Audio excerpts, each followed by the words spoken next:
तमाम के सामने इज़हार ख्याल फरमाएं।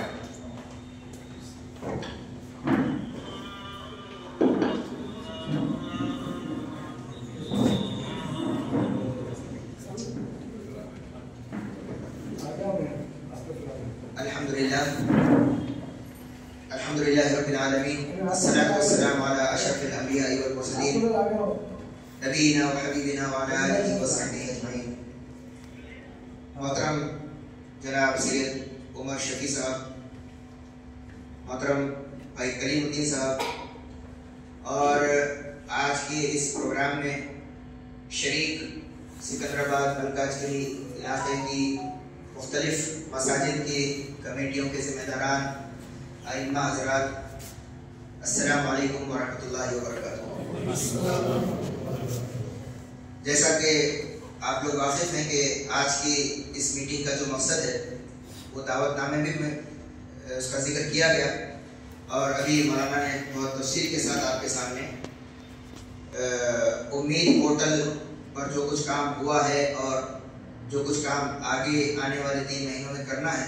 उसका एक तफसीली खाका और एक मंसूबा आपके सामने रखा, और SIR के हवाले से भी उसका तज़किरा किया। तो मोहतरम हज़रात, सबसे पहले तो हम सबको अल्लाह रब्बुल इज़्ज़त का शुक्र अदा करना चाहिए कि अल्लाह ताला ने अपने दीन की खिदमत के लिए हज़ारों और करोड़ों लोगों में से हमारा इंतखाब किया, और खुद अल्लाह रब्बुल इज़्ज़त अपने कलाम में इस बात का वादा करते हैं कि वल्लज़ीना जाहदू फ़ीना लनहदियन्नहुम सुबुलना, कि जो अल्लाह की राह में मेहनत करते हैं, जिद्दोजहद करते हैं, कोशिश करते हैं, अल्लाह पाक उनसे वादा फरमाते हैं कि उनके रास्तों को आसान हम करते हैं। और जाहिर है कि जिसका रास्ता अल्लाह ताला खुद आसान कर दे उसके लिए तो हर मुश्किल आसान हो गई। तो हमें अल्लाह का शुक्र अदा करना चाहिए। अगर हम इस्लाम की तारीख में जाकर देखें तो ऐसे बेशुमार वाक़यात और हालात से ये उम्मत गुजरी है कि जिसके अंदर बड़े सख्त हालात उम्मत मुस्लिमा के सामने दरपेश थे। खुद अल्लाह के नबी सल्लल्लाहु अलैहि वसल्लम की सीरत में ऐसे कई वाक़यात हमको मिलते हैं कि जहाँ पर रुक कर अगर हम मुताला करें तो ऐसा महसूस होता था कि बिल्कुल आगे के हालात तंग हैं, कोई रास्ता बज़ाहिर अल्लाह के नबी सल्लल्लाहु अलैहि वसल्लम के सामने नजर नहीं आता था। लेकिन ऐसी नाउम्मीदी में भी उम्मीद पैदा कर देना ये अल्लाह रब्बुल इज़्ज़त का काम, और अल्लाह ताला ऐसे हालात पैदा करते हैं। आप देखिए कि जो उम्मीद पोर्टल पे हमारे साथियों ने, हमारे अकाबिर ने, उलमा ने दिल्ली से लेकर रियासत तक और फिर छोटे से छोटे मकाम तक, गाँव तक जो मेहनतें की हैं, अल्लाह ताला ने उसमें ऐसी बरकत अता फरमाई कि जो उम्मीद नहीं थी कि ये एक्सटेंड होगी, लेकिन अल्लाह का शुक्र है कि हमको मजीद 3 महीने का मौका मिला। इसी तरह का मामला आप देखिए कि SIR के अंदर भी है। SIR की सारी सियासी जमातों ने मुखालिफत की, जो अपोजिशन की पार्टियां हैं उन्होंने मुखालिफत की, लेकिन उसके बावजूद जो बरसर इख्तिदार पार्टी है वो इस जाम में है, इस घमंड में है कि वो जो चाहे वो कर सकते हैं। लेकिन उसके बावजूद भी अल्लाह ताला का ये वादा है कि वकम मिन फियतिन कलीलतिन गलबत फियतिन कसीरतिन बिइज़्निल्लाह, कि बज़ाहिर जो लोग छोटी सी तादाद में हो लेकिन उनका अल्लाह पर ईमान मजबूत हो तो अल्लाह ताला उनको गालिब कर दे। जो SIR का मामला बिहार के अंदर हुआ उस वक्त भी हमारे बड़े लोगों ने, जमातों के जिम्मेदारों ने इस बात की कोशिश की कि एक तरफ उसूली तौर पर SIR का कानूनी तौर पर मुकाबला किया जाए, उसको कोर्ट में चैलेंज किया जाए, और उन्होंने इसकी कोशिश भी की। लेकिन उसके बावजूद क्योंकि बरसर इख्तिदार जो पार्टी है वो बज़िद थी, उन्होंने उसको लागू किया, लेकिन उसका उतना ज़्यादा इम्पैक्ट जितना वो बिहार में कर सके क्योंकि हमारी ज़्यादा तैयारी नहीं थी। लेकिन वो आते आते जब बंगाल में आया, हमने, हमारी तंजीमों ने, जमातों ने शऊर बेदारी का काम किया, लोगों को वाकिफ कराया। अब आप देखिए कि जब वो बिहार में उसका जितना असर हुआ वो बंगाल में आते आते उसका असर कम हो गया। ये हमारी कोशिशों का नतीजा है, ये अल्लाह का वादा है। जब हम कोशिश करते हैं, बज़ाहिर हमारी कोशिश बहुत छोटी है, बज़ाहिर हमारे पास कोई ताकत नहीं है, हमारे पास कोई वसाइल नहीं है, कोई दौलत नहीं है,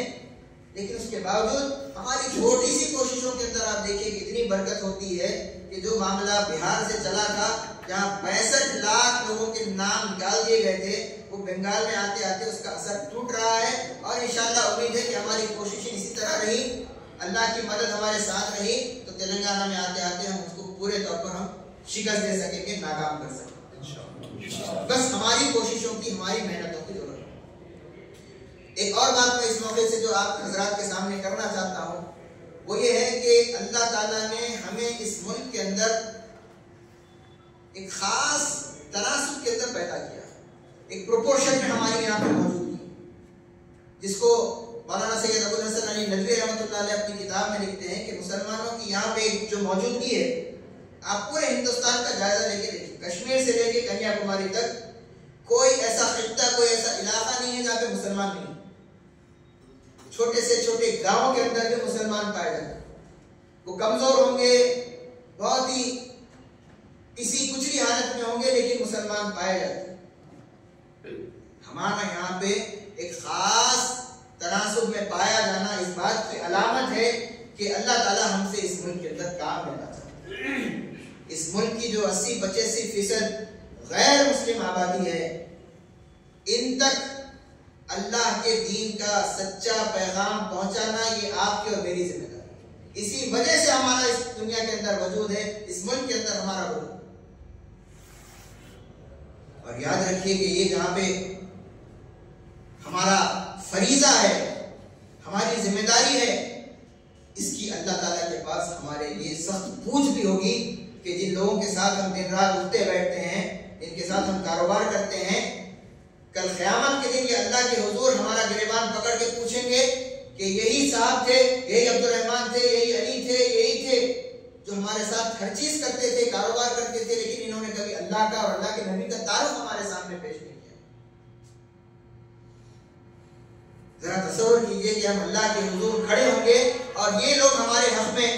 ये अल्लाह के हुजूर शिकायत कर रहे होंगे, हमारे पास क्या जवाब होगा कि ये लोग जिनके साथ हमारे मामलात थे, हम इनके साथ कारोबार करते थे, इनके साथ बिजनेस करते थे, इनके साथ लेन देन होता था, इनके इदारों में हम पढ़ते पढ़ाते थे, इनके पास नौकरियां करते थे, ये हमारे पास नौकरियां करते थे, लेकिन हम कभी इनके सामने अल्लाह का और अल्लाह के नबी का तारुफ नहीं पेश करे। अगर हमने पेश किया होता तो अगर ये अल्लाह के हुजूर ये कह दें कि अल्लाह, अगर ये लोग हमारे सामने पेश करते और हम कबूल कर लेते तो आज हम जहन्नम में नहीं जाते थे, आज हम इनकी वजह से जहन्नम में जा रहे हैं, तो अजब नहीं है कि अल्लाह ताला हमको भी उस अज़ाब में पकड़े।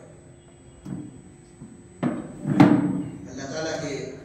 अज़ाब से हमें पनाह मांगना चाहिए और अपनी अपनी जिम्मेदारी पर गौर करना चाहिए। ये 80-85% लोग जो हमारे दरमियान हैं, ये हमारी जिम्मेदारी है। और मैं पूरे यकीन के साथ आपसे कह सकता हूँ कि इसमें हर कोई बीजेपी और आरएसएस की ज़हनियत वाला नहीं है, इसमें बहुत अच्छे लोग भी